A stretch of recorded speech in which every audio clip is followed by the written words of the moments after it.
찬양할 때 내 모든 것 주 임재 안에서 찬양합시다. 내 모든 것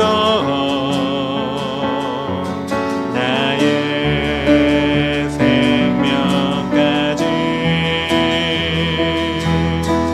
다 주님 앞에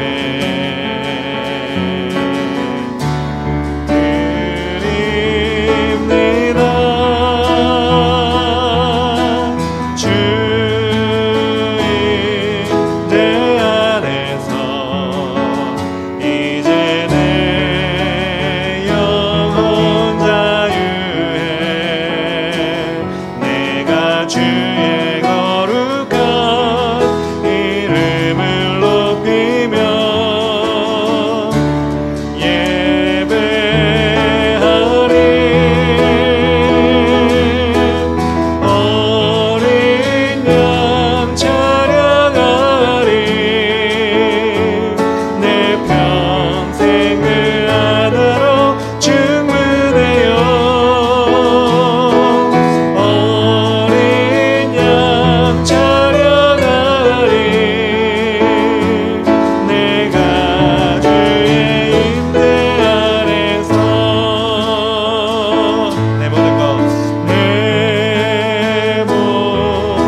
4절입니다. 나 지금 죄에서 사함받아 거룩한 백성이 되었으니 이 육신 장막을 벗을 때도 겁낼 것 없겠네.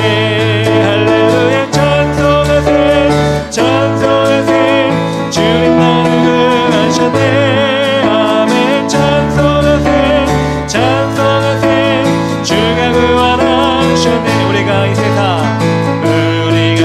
세상 떠날 때에 예수의 손목을 굳게 잡고 영원히 즐거운 천국에서 주 함께 살겠네. 할렐루야. 찬송하세 찬송하세 주님 나를 구하셨네. 아멘. 찬송하세 찬송하세 주가 구원함. 찬송하세 찬송하세 찬송하세 주님 나를 구하셨네. 아멘. 찬송하세 찬송하세 주가 구원하셨네. 영광에 주님 찬양하세. 모든 영광 능력 찬송 예수님께. 영광에 주님 찬양하세. 주의 백성 모두 함께 찬양하세. 두 손을 높이 들고 주 이름 찬양. 존귀와 영광 모두 주 예수님께. 영광에 주님 찬양하세. 죽으시고 부활하신 만왕의 왕. 한 번 더 영광의 주님. 영광에 주님 찬양하세. 모든 영광 능력 찬송 예수님께. 영광에 주님 찬양하세. 주의 백성 모두 함께 찬양하세. 두 손을 높이 들고 주 이름 찬양.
저녁 고백합시다.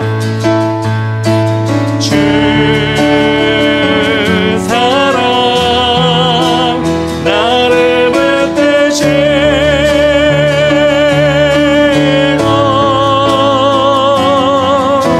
주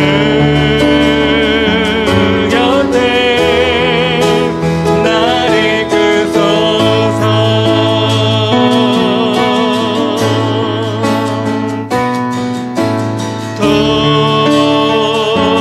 독수리 날개쳐 올라가는 나 주님과 함께 일어나 걸으니 주 사랑 안에. 독수리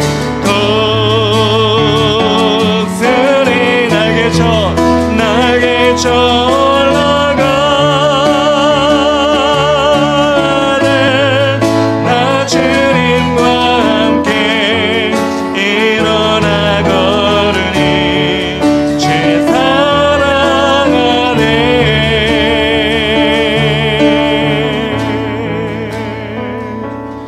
우리 이 시간은 다 같이 하나님 말씀을 보는 시간입니다. 사도행전 18장 5절부터 11절까지 말씀 우리 한 절씩 일어나서 교독하도록 하겠습니다. 제가 5절 읽도록 하겠습니다. 실라와 디모데가 마게도냐로부터 내려오매 바울이 하나님의 말씀에 붙잡혀 유대인들에게 예수는 그리스도라 밝히 증언하니 그들이 대적하여 비방하거늘 바울이 옷을 털면서 이르되 너희 피가 너희 머리로 돌아갈 것이요 나는 깨끗하니라 후에는 이방인에게로 가리라 하고 거기서 옮겨 하나님을 경외하는 디도 유스도라 하는 사람의 집에 들어가니 그 집은 회당 옆이라. 또 회당장 그리스보가 온 지방과 더불어 주를 믿으며 수많은 고린도 사람도 듣고 믿어 세례를 받더라. 밤에 주께서 환상 가운데 바울에게 말씀하시되 두려워하지 말며 침묵하지 말고 말하라. 내가 너와 함께 있음에 어떤 사람도 너를 대적하여 해롭게 할 자가 없을 것이니 이는 이 성중에 내 백성이 많음이라 하시더라. 다 같이 1년 6개월을 머물며 그들 가운데서 하나님의 말씀을 가르치시니라. 아멘.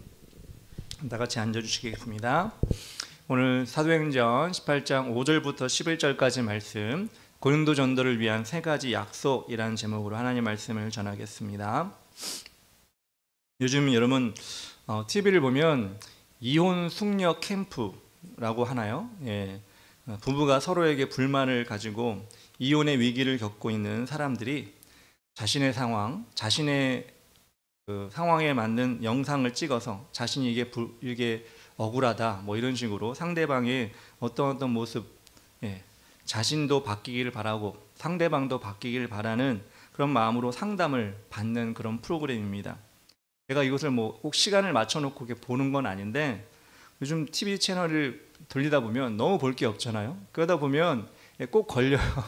한 번씩 걸리는데 뭐 재방송을 보기도 하고 봤던 것도 보기도 하고 또 새로운 거를 또 어떻게 보기도 하고 예, 그렇게 하게 됩니다. 이런 장면들을 보다 보니까 문제가 있는 부부들의 상황을 TV를 통해 보면서 보시는 분도 알겠지만 참 가정마다 상상하기 힘든 상처와 갈등을 겪고 있다는 것을 실감하게 됩니다. 오죽하면 TV까지 나와서 저럴까 하다가도 또 세세히 따져보면 누가 가해자인지 누가 피해자인지 서로가 피해자가 아닌지라는 생각이 들 때가 있습니다.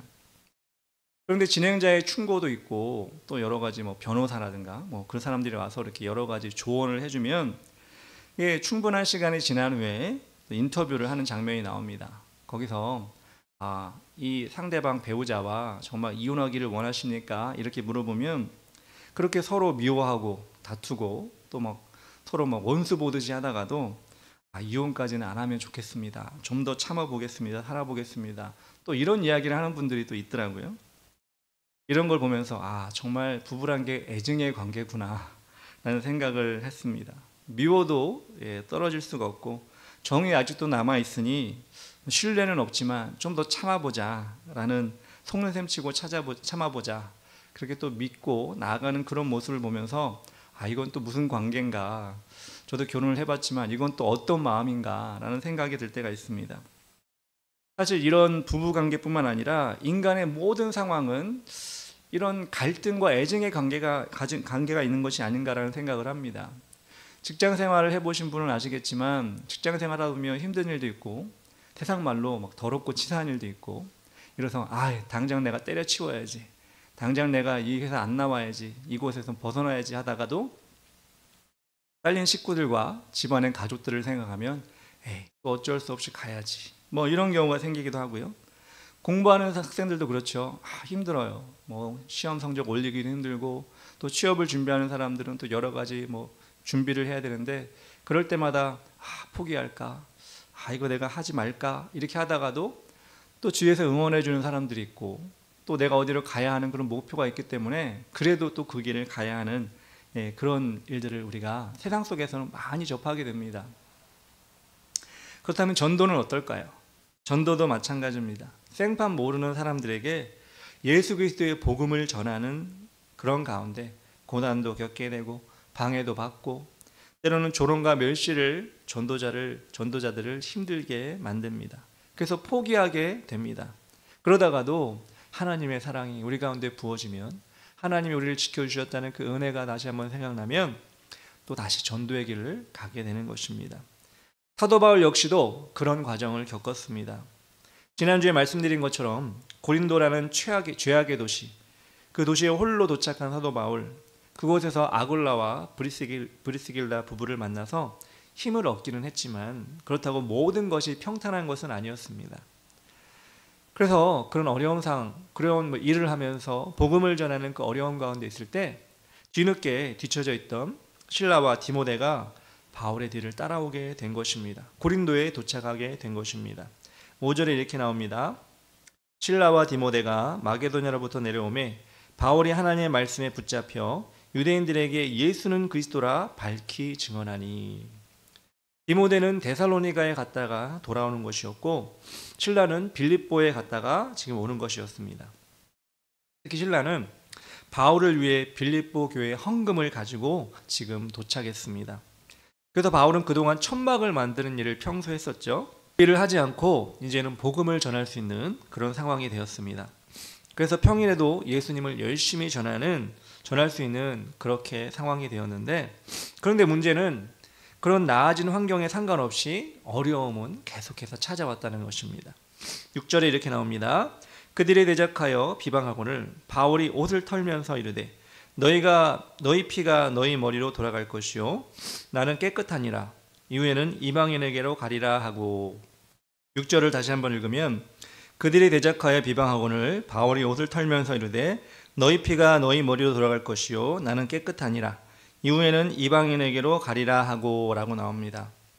동족 유대인들의 바울의 간절한 마음을 몰라주고 대적하며 비방하는 것이었습니다. 그래서 참다 못한 바울은 동족인 유대인들에게 저주와 같은 쓴소리를 하고 있습니다. 나는 깨끗하지만 예수님의 못 박히신 피가 너희 머리로 돌아갈 것이다. 망하든 말든 난 이방인에게로 갈 것이다. 이렇게 선포한 것입니다. 동족이면 말도 잘 통하고 역사적 배경이나 삶의 방식을 이해하여 더욱 복음으로 가까이 와야 하는데, 인간적으로 그 마음을 몰라주니까 그 야속한 생각이 들었던 것 같습니다. 그래서 바울도 자신의 유대인 동족과 애증의 관계 속에서 이런 심한 말까지 하게 된 것입니다.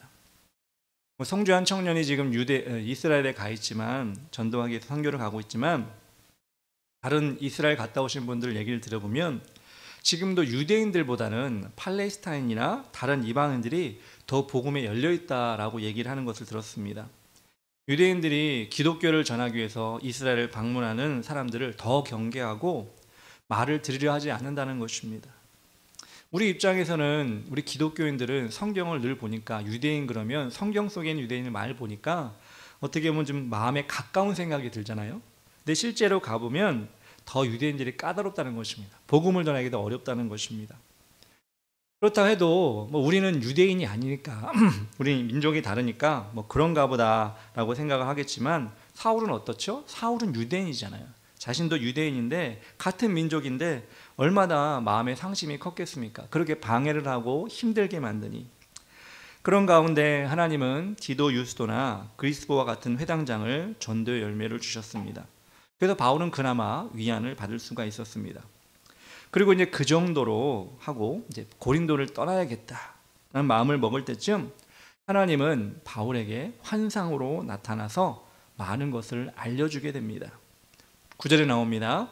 밤에 주께서 환상 가운데 바울에게 말씀하시되 두려워하지 말며 침묵하지 말고 말하라. 바울은 고린도 지역에서 이 정도면 됐겠다 싶은 마음으로 이제 신라도 오고 디모데도 합류했으니 이제 이동을 해서 다른 곳에서 전도해야겠다 이런 마음을 먹었던 것 같아요.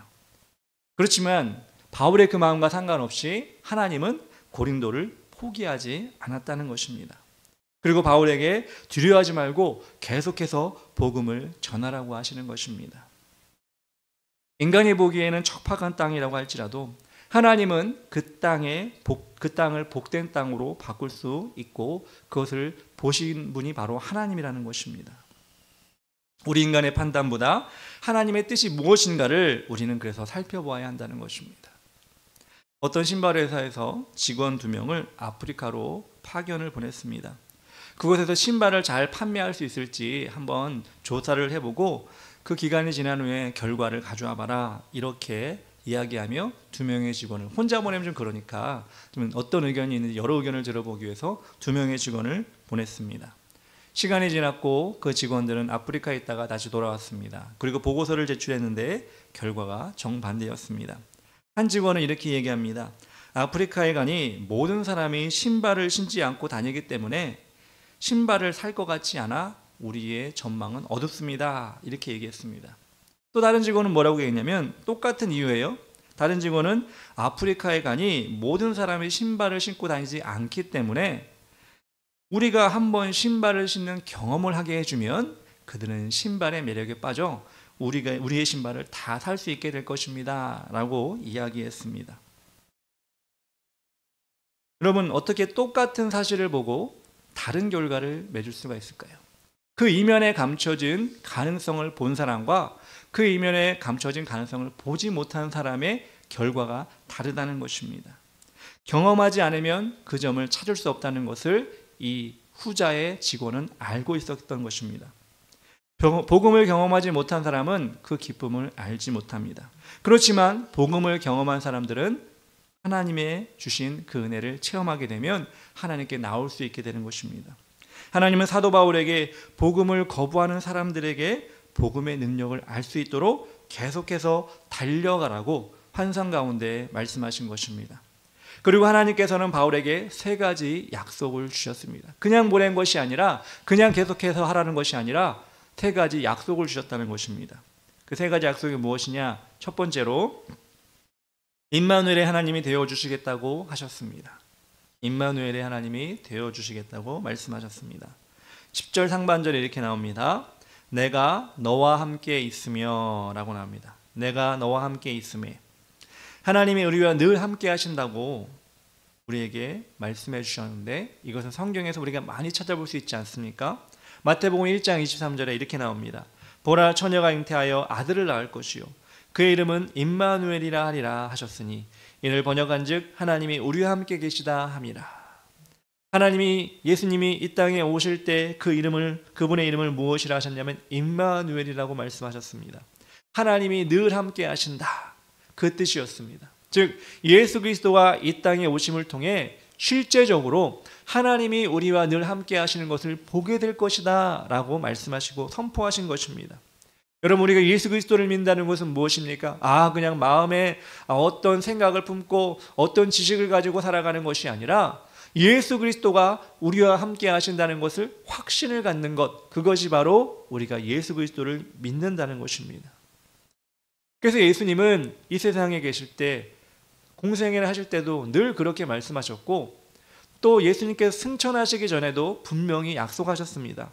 마태복음 28장 20절에도 뭐라고 말씀하십니까? 내가 너희에게 분부한 모든 것을 가르쳐 지키게 하라. 볼지어다 내가 세상 끝날까지 너희와 항상 함께 있으리라 하시니라. 인간의 몸을 다하고 부활하셔서 우리의 부활의 첫 열매가 되신 예수님께서 하늘에 올라가실 때 또 당부하신 것이, 야, 나는 하늘로 올라가 너희가 본 그대로 내려오지만 나 너희를 떠난 것이 아니야. 너희를 잊어버릴 것이 아니라 너희와 항상 함께 할 것이야 라고 말씀하시면서 성령을 주시겠다고 약속하셨습니다. 여러분, 혼자 가는 것보다 누구와 동행하는 것이 얼마나 복된 일이고 얼마나 우리에게 힘이 되는 일입니까? 그런 얘기가 있지 않습니까? 깊은 산속 어두운 길을 갈 때, 깜깜하여서 아무것도 안 보일 때 혼자 가면 정말 무섭고 그 길을 가야 하나 싶지만, 하다못해라는 말이 그렇지만 3-4살 먹은 어린아이라도 하나 옆에 있으면, 그렇게 하나 손잡고 가면 그게 두렵지 않다는 거예요. 그것으로 인해서 그 어두운 길을 갈 수가 있다는 거예요. 여러분 경험해 보지 않으셨어요 혹시? 저도 예전에 우리 애들 어릴 때 무슨 힘이 있겠어요. 무슨 애들이 날 지켜주겠어요. 그렇지만 이렇게 손잡고라도 가면 내 마음에 든든한 마음이 생기고 용기가 생기는 것을 경험할 때가 있었습니다. 그런데 여러분, 그런 우리를 지켜주시는, 우리와 함께 하시는 예수님, 성령님은 인간의 연약함을 가진 분이 아닙니다. 우리보다 훨씬 더 능력이 많으신 분입니다. 그분이 우리와 늘 함께 하신다니 우리는 얼마나 큰 힘이 되겠습니까? 우리에게도 그 힘이 우리에게 주어졌다는 것입니다. 우리 교회가 전도하러 나갈 때 큰 교회처럼 20명, 30명 우르르 나갈 수 있는 상황이 아니잖아요. 적은 연이 나갑니다. 그런 상황 가운데, 우리는 사람도 얼마 안 나가니까 전도가 되겠어? 우리가 힘이 있겠어? 이렇게 얘기하겠지만, 이렇게 생각할 수 있지만, 예수님이 우리와 함께 하신다는 확신이 있다면 어떤 군대와 비교가 되겠습니까? 어떤 능력 있는 사람과 비교가 되겠습니까? 세상을 이기신 예수님의 능력이 우리에게 덧입혀진다는 것을 확신하고 나갈 때 우리는 두려움이 사라지고 강한 자신감으로 우리 어깨가 활짝 펴지며 전도할 때도 움츠러들지 않게 된다는 것입니다. 여러분, 우리도 그렇지만 여러분, 예수 그리스도를 전했던 그 120명, 한 500명 되는 초창기의 그 초대교회 성도들이, 그 제자들이 우리보다 훨씬 더 어렵지 않았겠습니까? 우리보다 훨씬 더 막막하게 복음을 전하지 않았겠습니까? 그런데 그들 안에는 확실한 예수 그리스도의 말씀이 있었습니다. 요한복음 14장 20절에 그날에는 내가 아버지 안에, 너희가 내 안에, 내가 너희 안에 있는 것을 너희가 알리라. 내가 아버지 안에, 아버지가 너희 안에, 너희가 내 안에 있는 것을 너희가 알리라. 무엇이죠? 항상 긴밀하게 우리와 연합하신다는 것입니다. 지금보다 훨씬 더 힘든 복음의 여정을 걸었던 그들의 열매는 이런 확실한 신앙의 자세를 가지고 있었기 때문에 가능했습니다. 우리 예수님은 우리 주의 길을 가는 교회 성도들과도 그렇게 함께 하십니다. 우리가 이 지역을 나갈 때 우리와 발걸음을 맞추어, 보조를 맞추어 나가시는 분이 우리 바로 예수님이시고 성령님이십니다. 그 사실을 통해 우리는 확신 있는 신앙을 가졌으면 좋겠고 두려움 없는 신앙을 가졌으면 좋겠습니다. 그래서 그 열매가 우리로 인해 이루어지는 것이 아니라 예수 그리스도와 함께한 덧입혀진 믿음의 사람들, 그런 사람들이 우리가 될 때 열매가 맺혀진다는 것입니다. 두 번째로 우리가 알아야 될 것은 무엇이냐? 약속은 무엇이냐? 당할 자가 없게 하여 주신다는 것입니다. 당할 자가 없게 하여 주신다고 말씀하셨습니다. 10절 중반절에 이렇게 나옵니다. 어떤 사람도 너를 대적하여 해롭게 할 자가 없을 것이니 라고 나옵니다. 구약성경에 보면 여호수아가 이스라엘 백성들과 함께 아이성을 격파하고 나서 그 가나안 땅에 있던 5 왕들, 아모리족 속의 5 왕들이 경계를 하기 시작하고 공격을 준비하기 시작했습니다. 그래서 그들이 길갈에 진을 치고 대기하고 있었습니다. 여호수아도 그렇고 이스라엘 백성도 그렇고 싸움의 경험이 많지 않았고 또 무기가 변변치 않았던 이스라엘 백성들이 이 여호수아의 이끌림을 받고 나아갈 때 얼마나 두려웠겠습니까? 5 나라의 왕들이, 그들은 조직된, 정비된 나라의 왕 그리고 군사들이었기 때문에 그들은 두려울 수밖에 없었습니다. 여호수아인 리더인 여호수아도 마찬가지였습니다. 그런 여호수아에게 하나님께서는 찾아와 말씀하셨습니다. 여호수아 10장 8절에 그때 여호와께서 여호수아에게 이르시되 그들을 두려워하지 말라. 내가 그들을 내 손에 넘겨주었으니 그들 중에서 한 사람도 너를 당할 자 없으리라 하신지라. 걱정하고 염려하고 어떻게 하면 이길 수 있을까 두려움 가운데 있었을 때 하나님께서 여호수아에게 한 사람도 너를 이길 자가 당할 자가 없을 것이다 라고 말씀해 주신 것입니다. 비록 이스라엘은 무기가 없고 전쟁 기술이 없다고 할지라도 하나님이 당할 자가 없도록 만들어 주신다는 약속을 여호수아는 붙들었기 때문에 담대할 수가 있었습니다. 그리고 사도 바울에게도 그 말씀을 지금 해주신 것입니다. 싸움은 뭐죠? 기세라고 합니다. 처음부터 질 거야. 처음부터 안 될 거야. 에이, 내가 패하겠지. 이러면 싸우나 마나입니다. 근데 여호수아에게도 사도 바울에게도 하나님께서 뭐라고 하는 것이죠? 하나님의 기세를 불어넣어 주시는 것입니다. 한번 기가 눌리면 일어설 수 없지만 한번 기가 충천하면 반드시 이길 수가 있기 때문에 사도 바울에게 그것을 얘기해 주는 것입니다. 그런 면에서 지금 세계를 움직이는 여러분 미국이란 나라, 미국은 자부심이 대단하지 않습니까? 사실 어떻게 보면 미국은 단일 민족도 아니에요. 우리나라는 백의 민족, 단군의 조상, 그래서 단일 민족이다, 혈통이 대단하다 이렇게 얘기하지만 미국은 사실 그런 전통도 없어요. 200여 년 되는 역사가 밖에 없습니다. 우리는 5,000년 역사 이렇게 얘기하는데 여러분 그게 무슨 소용이 있습니까? 물론 소용이 있죠. 그런 전통을 따지는 게 중요하죠. 근데 여러분 지금 세계를 주름 잡고 있는, 세계를 여러분 지배하고 있는 나라는 우리 보기에 전통도 없고 인종도 여러 가지고 혼란하고 땅만 넓은 미국이야 이게 아니라 정말 세계를 지배하는 모든 경제와 정치와 군사를 아우르는 그런 미국이라고 우리는 알고 있습니다. 여러분 미국이 어떤 별명을 가지고 있냐면 천조국이라는 별명을 갖고 있어요. 천조국. 들어는 보셨나요? 천조국. 여러분 이 얘기를 들으면 천조가 뭐지? 천조국이 뭐지? 이렇게 얘기하는데 그 이유는 무엇이냐? 미국의 한 해 국방비가 우리나라 돈으로 1,000조 원이 나간다는 거예요. 우리나라 돈으로 1,000조 원이 1년 동안 국방비로 나간다는 거예요. 얼마나 대단한 돈이냐? 우리나라 대한민국이 1년 예산이 얼마냐면 680조입니다. 다 통틀어서 680조예요. 우리나라 살림을 다 이끌어갈 때 680조가 드는데 미국은 국방비만 1,000조가 들어가는 겁니다. 그러니까 여러분 얼마나 많은 무기와 얼마나 많은 장비를 그들은 투자를 하고 국방에 투자를 하겠습니까? 그럼 국방만 1,000조면 딴 데는 또 얼마나 많은 돈이 들어가겠습니까? 그러니 미국이란 나라가 군사적으로 경제적으로 여러 가지 시스템적으로 두려워하겠습니까? 절대 두려워하지 않습니다. 왜냐하면 자신이 가지고 있는 그 무기가 대단하다는 자부심이 있기 때문입니다. 우리가 영적 싸움을 할 때 우리 하나님께 동행해 주신다라는 그 힘을 하나님께서 우리에게도 부어주시길 원하십니다.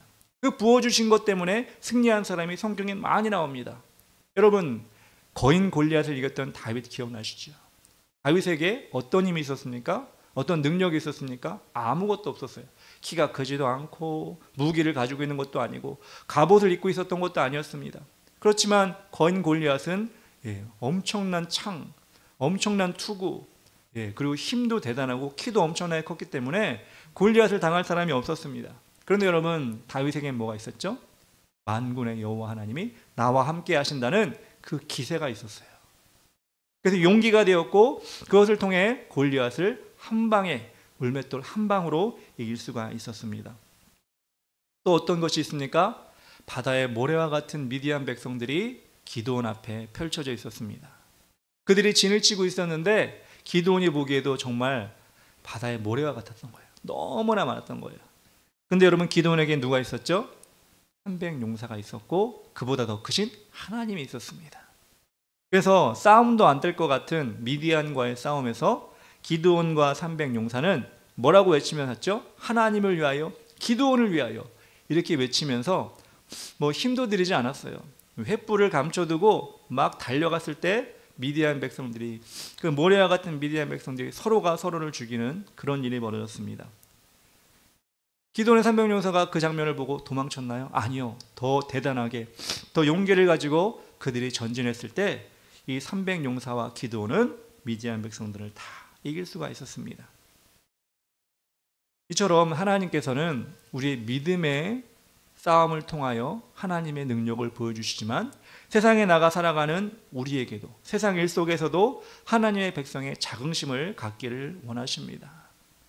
예수 믿으면서 세상에 나가서 주눅 들고 예수 믿으면서 세상에 나가 약자다, 우리는 부족하다 이럴 것이 아니라 하나님이 함께 하시니까 우리는 승리할 수 있다, 이런 마음을 가질 때 사도 바울에게도 그런 힘을 주신 것처럼 우리에게도 그런 힘을 다 주신다는 것입니다. 세 번째로 예비된 영혼을 보여주시겠다고 약속하셨습니다. 10절 하반절에 이는 이성 중에 내 백성이 많음이라 하시더라. 여러분, 숨겨져 있지만 복음을 듣고 돌아올 사람들이 하나님의 백성이 많이 있다고 바울에게 지금 말씀해 주셨습니다. 그러면 깊은 바다에 나가면 어부들은 그물을 칠 때 요즘에는 뭐 레이더랑 어군 탐지 같은 것을 써서 물때를 보고 그 탐지기를 보고 물고기 있는 곳에 그물을 던지지 않습니까?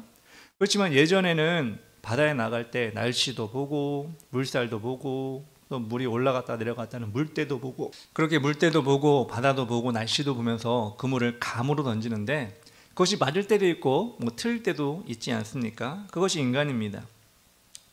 그런데 어부는 그렇게 실패했지만 예수님은 어떻게 했죠?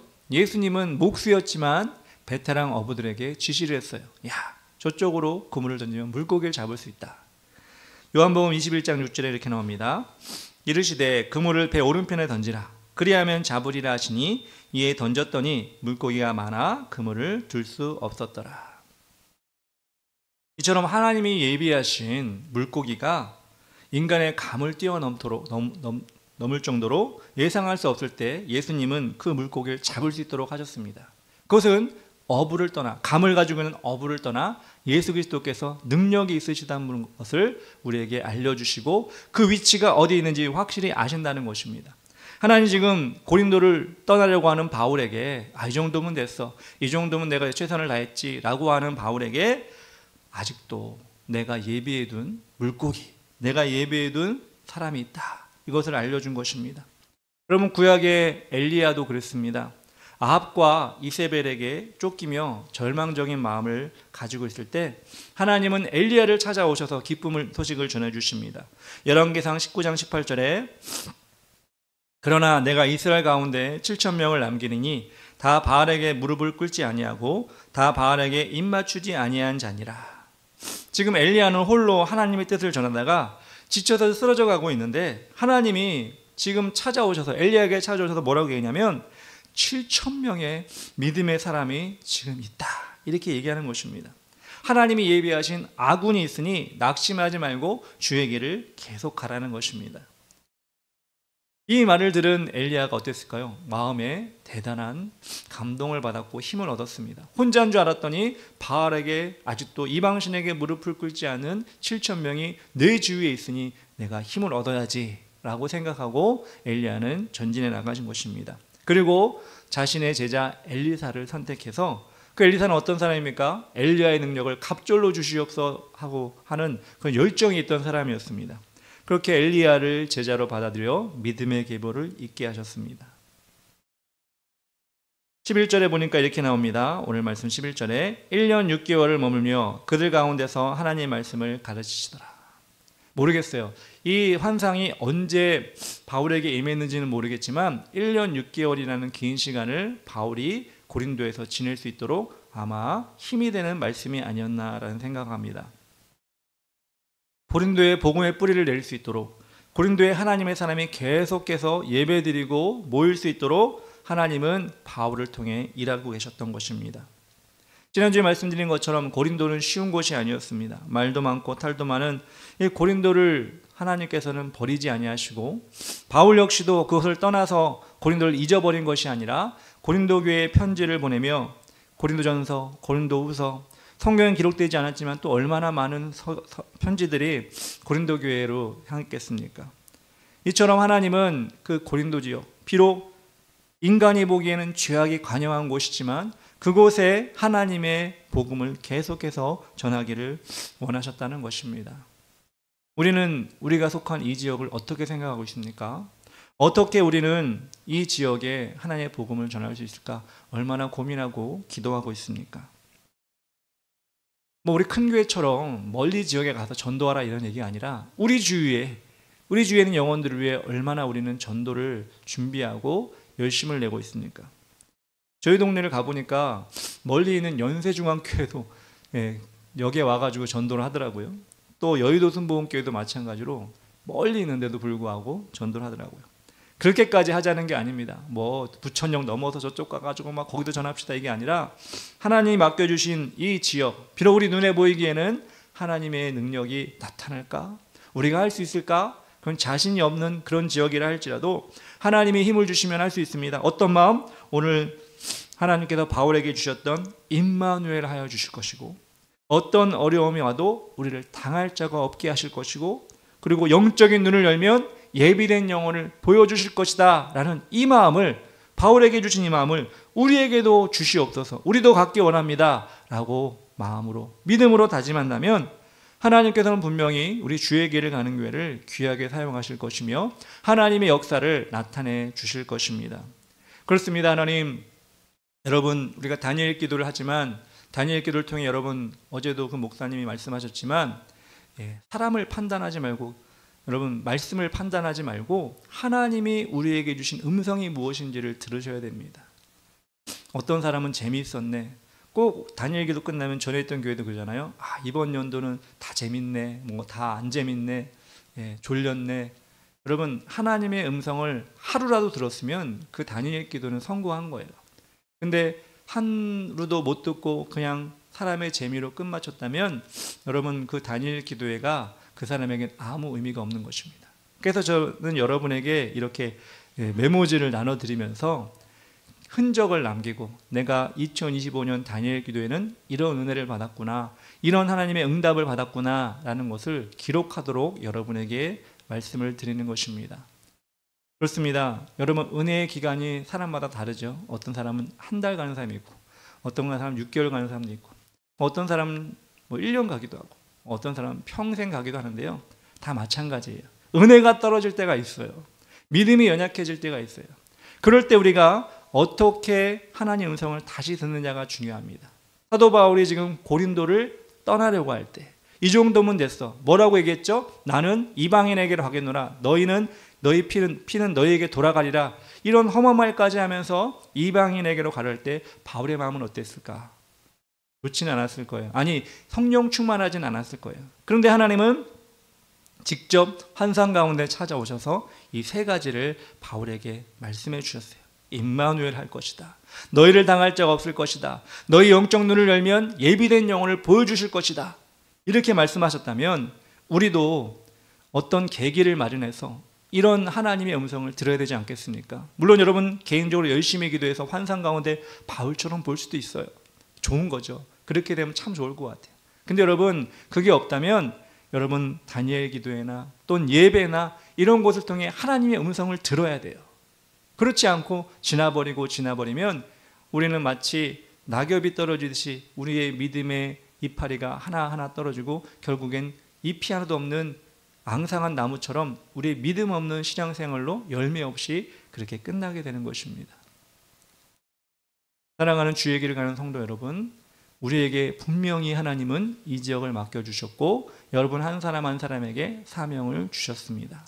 저에게만 주셨다면 저만 열심히 하면 되겠지만 우리 교회라는 공동체를 통해 주셨기 때문에 분명히 주신 목표를 향해 열심히 달려갈 때 열매도 주실 것이고 그에 따른 축복도 주실 것입니다. 우리가 이 마지막 시대에 그것 경험해보고 주님 나라 가야 되지 않겠습니까? 그런 생각이 들 때가 있어요.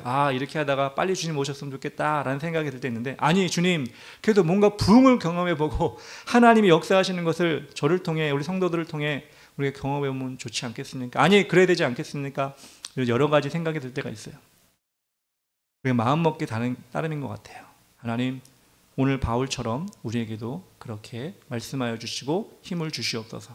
여러분 각자가 그렇게 부흥을 사모하고 여러분 열심히 이 지역을 위해 또 여러분 각자의 삶 가운데 삶의 환경 속에서 그렇게 전도하고 하나님의 이름을 높여드리는 여러분 모두가 되었으면 좋겠습니다. 우리 시간 다 같이 찬양할 때 이 땅의 황마음을 벗어서 다 같이 찬양합시다.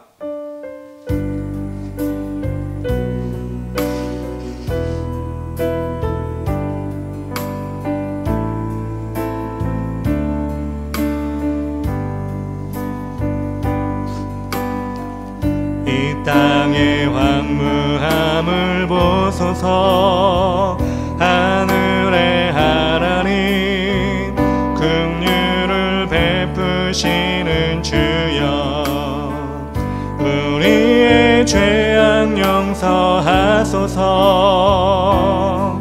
이 땅 고쳐주소서 이제 우리 모두 하나 되어 이 땅에 무너진 기초를 다시 쌓을 때 우리의 우상들을 태우신 성령의 불 임하소서 부흥의 불길 타오르게 하소서 진리의 말씀 이 땅 새롭게 하소서 은혜의 강물을 흐르게 하소서 성령의 바람 이제 불어와 오 주의 영광 가득한 날 주소서 오 주님 나라의 땅에 임하소 부흥의 불길 타오르게 하소서 부흥의 불길 타오르게 하소서 진리의 말씀 이 땅 새롭게 하소서 은혜의 강물을 흐르게 하소서 성령의 바람 이제 불어와 오 주의 영광 가득한 새날 주소서 오 주님 나라의 땅에 우리 다같이 일어나서 오 주의 영광 가득한 새날 주소서 오 주의 영광 가득한 새날 주소서 오 주님 나라의 땅에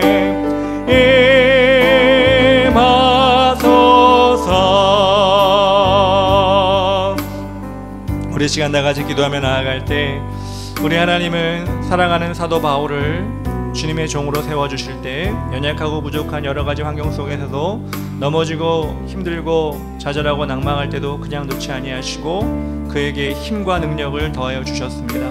특별히 하나님 그 사도 바울을 사랑하는 마음과 고린도를 사랑하는 마음으로 하나님께서는 사도 바울에게 임마누엘 하시겠다고 말씀하셨고 능히 너를 당할 자가 없다고 말씀하시고 마음이 열린 예비된 영혼을 보여주시겠다고 말씀하셨습니다. 하나님 우리도 그렇습니다. 우리가 이 지역에 속해서 교회를 하나님께 올려드렸는데 우리가 정말 하나님 기뻐하시는 모습이 무엇인지 말씀을 통해 깨닫고 바뀌어지기 원합니다. 그냥 우리만 예배드리는 것이 아니라 주의 영혼들, 이 지역의 영혼들을 바라보며 사도 바울과 같은 심령으로 나아간 우리가 되게 하시고 열매를 거둘 수 있도록 도와주시옵소서. 우리에게 주신 이 말씀을 우리가 마음으로 받을 수 있도록 도와 주시옵소서. 주의 이름 부르며 나같이 기도하겠습니다. 주여, 하나님 아버지 감사합니다. 하나님 오늘도 주님께서 인도하여 주셔서 하나님 우리 가정마 사도 바울이 고린도에서 여러 가지 어려움을 당했지만 1년 6개월 동안 아버지 끝까지 복음을 전하며 그들을 위해 헌신하고 나아갔던 것을 볼 때 분명히 사도 바울에게 주셨던 그 힘이 능력이 우리에게도 덧입혀지기를 간절히 바랍니다. 그렇습니다. 하나님 아버지, 우리에게 주어진 이 지역이 비록 고린도 지역보다 힘들고 어렵다 할지라도 우리가 믿음으로 달고 나갈 수 있도록 인도하시고 아버지 담대하게 나갈 수 있도록 인도하시고 우리 아들 동행하시는 주의 능력을 날마다 체험할 수 있도록 인도하여 주시옵소서. 간절히 바라고 나가는 것은 아버지 예비된 영혼, 준비된 영혼, 우리 영의 눈을 열며 볼 수 있사오니 하나님 우리가 하지만 간절히 사모하게 하시고 그 일을 감당하며 나갈 수 있도록 도와 주시옵소서. 그렇습니다. 하나님 아버지, 주님은 절대로 우리를 떠나지 아니하시며 우리에게 늘 힘을 주심이 싸우니 우리가 믿고 나아갈 수 있도록 도와 주시옵소서. 주님의 열매를, 복음의 열매를 우리를 통하여 맺을 수 있도록 주님 우리에게 힘 주시고 능력을 허락하여 주시옵소서. 감사합니다. 도와 주시옵소서.